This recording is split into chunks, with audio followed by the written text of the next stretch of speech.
हरे कृष्णा, राधे राधे। आमल की काशी या रंग भरी काशी 14 मार्च 2022 दिन सोमवार को रखा जाएगा। आज मैं अपनी इस वीडियो में आपको आमल की काशी की पौराणिक कथा सुना रही हूँ। तो चलिए कथा शुरू करते हैं।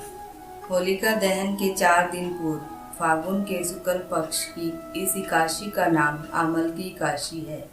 इन दिनों आंवले के वृक्ष में भगवान का निवास रहता है, इसलिए आंवले के वृक्ष के नीचे बैठकर भगवान की पूजा करने और आंवले खाने तथा दान करने का बहुत महत्व है।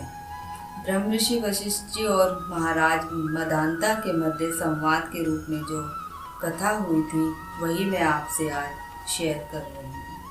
त्रेता युग में एक दिन महाराज मदांता ने ब्रह्म ऋषि वशिष्ठ जी से अनुरोध किया, हे मुनिवर, यदि आप मुझसे प्रसन्न हैं तो कृपा पूर्वक मुझे कोई ऐसा व्रत बतलाइए जिसको करने से मेरा सब प्रकार से कल्याण हो। महर्षि वशिष्ठ ने उत्तर दिया, हे राजन, यों तो सभी व्रत उत्तम है, परंतु इनमें सर्वोत्तम है आमल की काशी व्रत।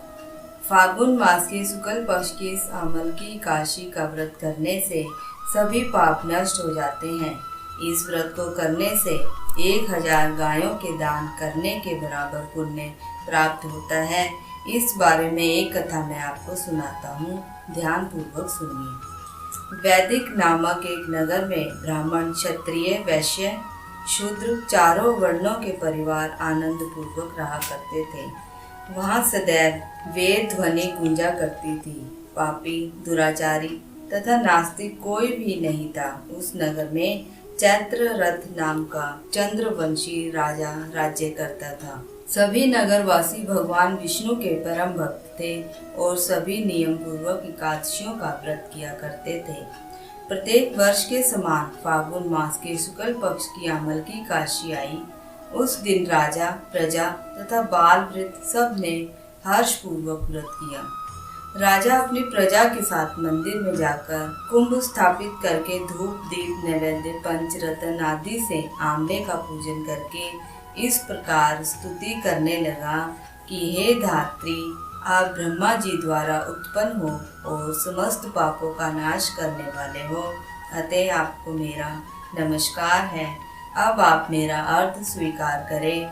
आप रामचंद्र जी द्वारा सम्मानित हो। मैं आपसे प्रार्थना करता हूँ कि आप मेरे समस्त पापों को समूल नष्ट करें। मंदिर में सबने रात्रि को जागरण किया। रात के समय वहाँ एक बहेलिया आया जो अत्यंत पापी और दुराचारी था। वह अपने कुटुंब का पालन जीव हिंसा करके किया करता था। उस दिन उसे कोई शिकार भी नहीं मिला था, अतः निराहार रहना पड़ा।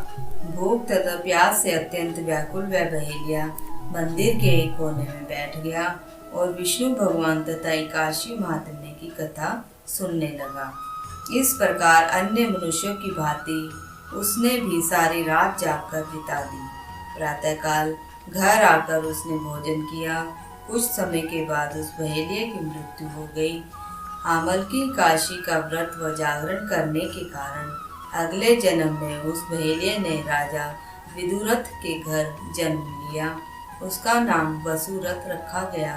युवा होने पर वह चतुरंगिणी सेना तथा धन धान्य से युक्त होकर 10,000 गांवों का पालन करने लगा।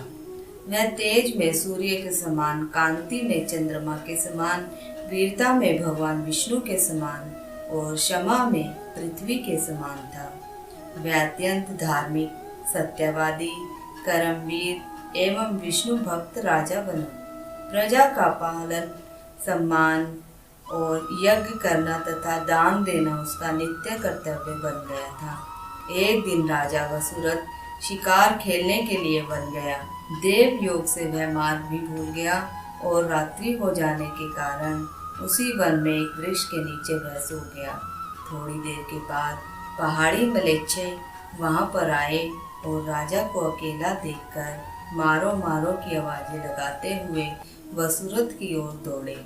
वे मलेच्छे कहने लगे कि किसी दुष्ट ने हमारे माता पिता, पुत्र, पौत्र आदि अनेक संबंधियों को मारा है तथा देश से भी निकाल दिया है, अतः इसको अवश्य ही मारना चाहिए।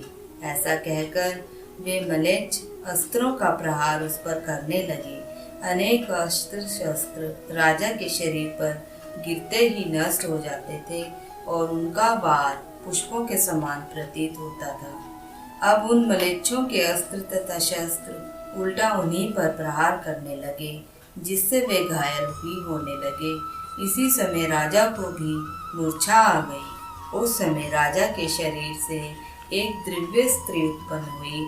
वह स्त्री अत्यंत ही सुंदर वस्त्रों तथा आभूषणों से अलंकृत थी, मगर उसकी भ्रुकुटी टेढ़ी थी और आंखों से लाल लाल अग्नि निकल रही थी।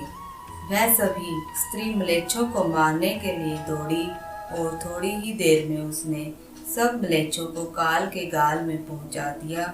जब राजा सोकर उठा तो इन म्लेच्छों को मरा हुआ देखकर सोचने लगा कि इन शत्रुओं को किसने मारा है। वह ऐसा विचार कर ही रहा था कि तभी आकाशवाणी हुई कि हे राजन, इस संसार में विष्णु भगवान के अतिरिक्त कौन तेरी सहायता कर सकता है। इस आकाशवाणी को सुनकर राजा अपने नगर को चला आया और सुखपूर्वक राज्य करने लगा। महर्षि वशिष्ठ जी आगे बोले, हे राजन, यह अमल की काशी के व्रत का ही प्रभाव था। जो मनुष्य इस अमल की काशी का व्रत करते हैं वे सभी कार्यों में तो सफल होते ही हैं और अंत में विष्णु लोक को भी प्राप्त करते हैं। तो चलिए मेरे साथ महामंत्र का उच्चारण करें।